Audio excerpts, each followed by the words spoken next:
All right, you guys, welcome back to the Integration Code. I'm your host, Kaylin Rakowski, and I'm happy for those of you who are new, who have found your way. For those who love to hang out, welcome back. So, I'm going to be honest. I just want to get right into it today. You know, for me, I have this kind of chip on my shoulder with this whole, new year, new me mentality. And I feel like every year the clock strikes midnight and suddenly there's like this invisible pressure in the air, right? And it's kind of subtle, maybe almost unspoken, but everybody can feel it, right? And it's like this essence to be better, to do more, to fix yourself, to essentially become someone new. It's like, the calendar flips, and with that, the collective agreement becomes who you were last year is no longer acceptable. Can anybody feel me on this? And I want to start this episode by saying something that might feel a little controversial because I really don't believe in New Year, New Me.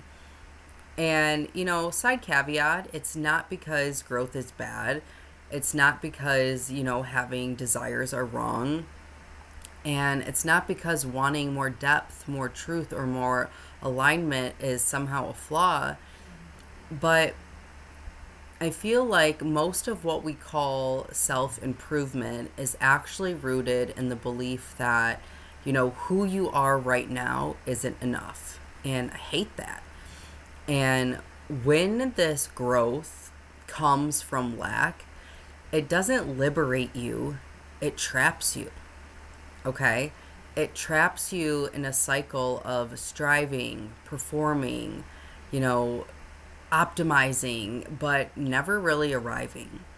A cycle where there's always another version of you to chase, another standard to meet, another accolade, or, another flawed fix.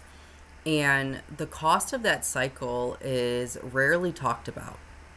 So today, I want to slow this all the way down. This isn't to motivate you, this isn't to hype you up, but to really tell you the truth beneath the noise.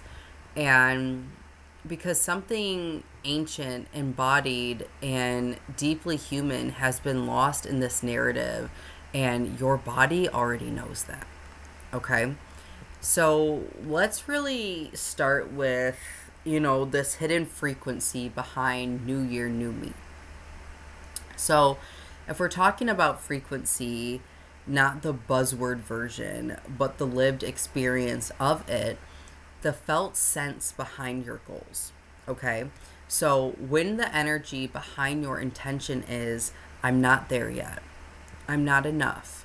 Once I achieve this, then I'll feel worthy. Or once I fix this, then I'll be allowed to rest.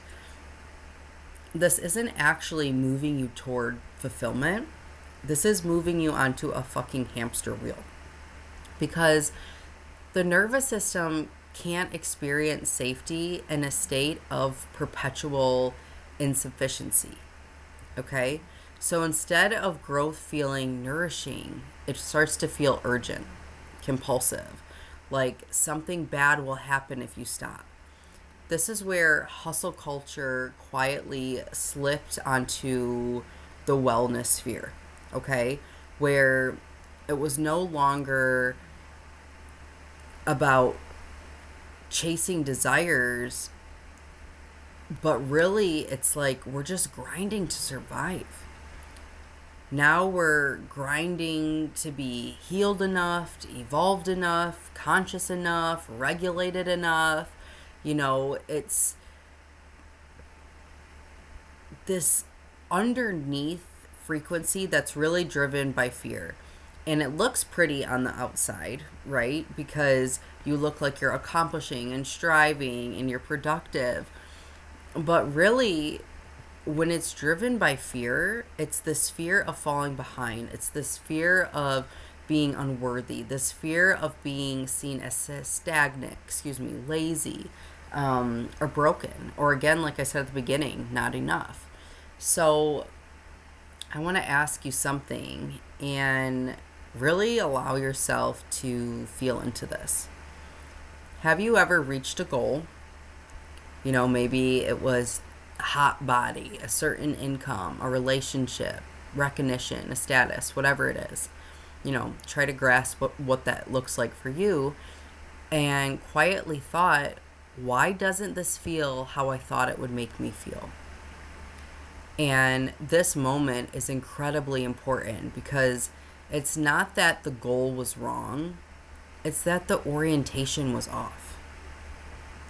You were reaching away from yourself instead of towards your truth. Okay? That part is so important. And I think the problem that happens is that most people aren't actually striving for truth. We're striving for approval, right?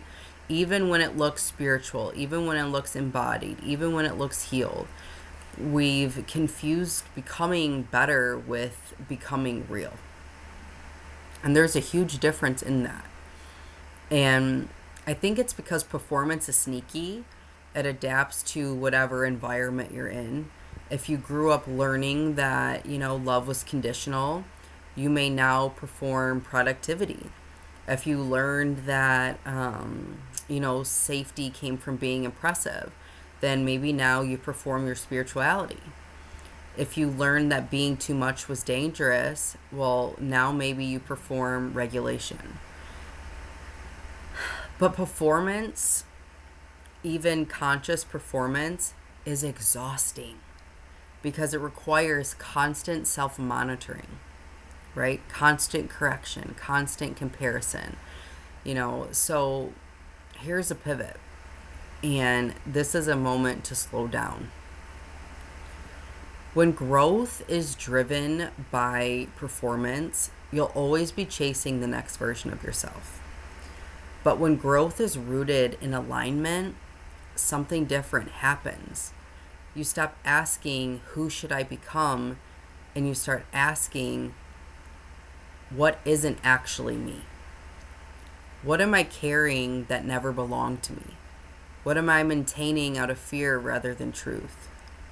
What identities did I adapt to stay safe, to be loved, or even accepted? So this isn't about adding more, it's more of an undoing.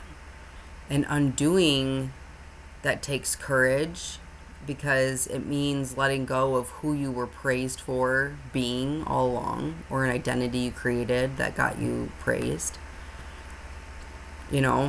And my thing is, if you're going to aim for anything this year, aim for truth. Not trying to reinvent yourself, not trying to, become some polished future self, but truth. What does truth feel like in your body? What does truth look like in your relationships? What is truth in your work? Truth in your boundaries? Because authenticity is not something you create. It's something that you uncover.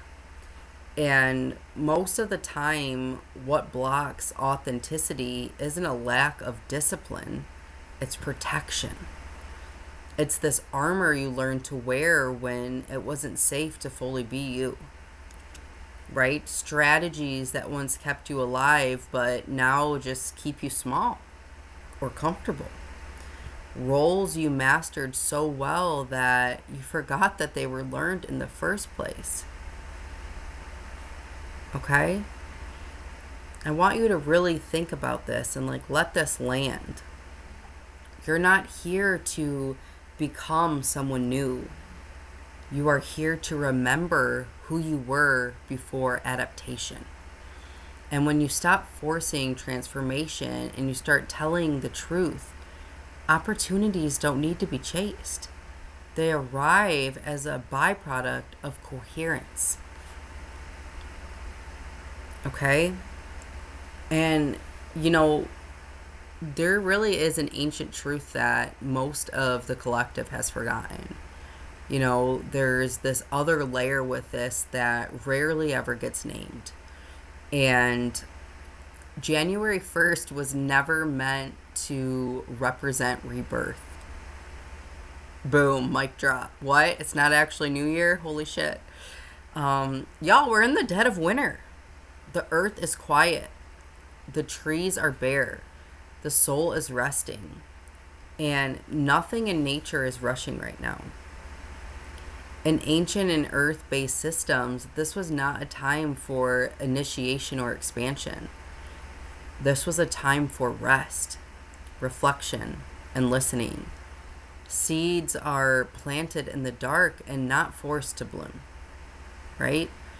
But, modern society and culture has really severed us from these natural rhythms. We're expected to bloom in winter, to peak when the earth is sleeping, right? To push when the body is asking for stillness, right? It's always bigger, bigger, more and more, achieve, keep going, produce, right? And I don't think we realize that this disconnection also has consequences.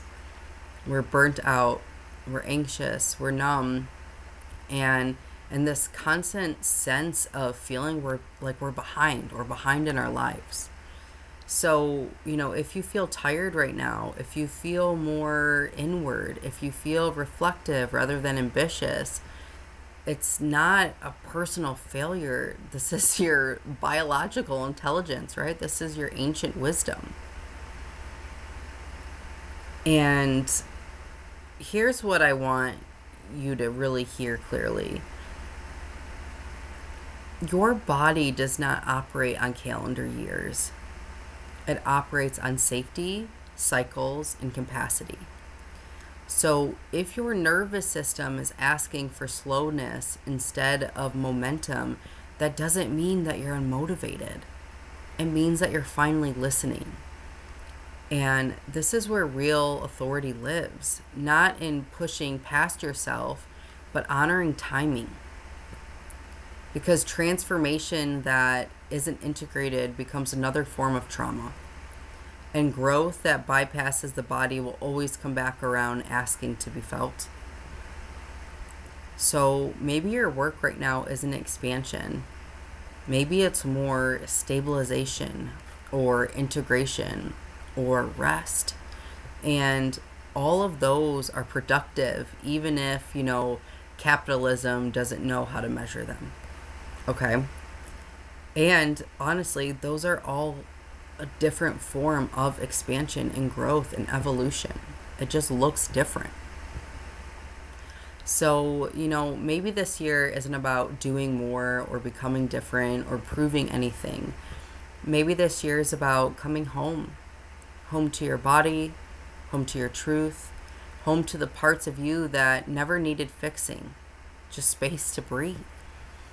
And maybe the most radical thing that you can do is to stop chasing change and let alignment quietly change everything. And if this episode is stirring something in you, if you feel tired of striving and ready for something deeper, then trust that signal. There's nothing wrong with you for wanting to rest. There's nothing wrong with you for questioning the narrative. There's nothing wrong with you for moving at the pace of truth, of your truth. And, if you are someone who feels called to explore work that isn't about becoming someone new or fixing yourself, but more about reconnecting with what's already here, you'll find more information about that in the show notes, and only when you're ready. I hope this episode gives you the permission you need. Love you.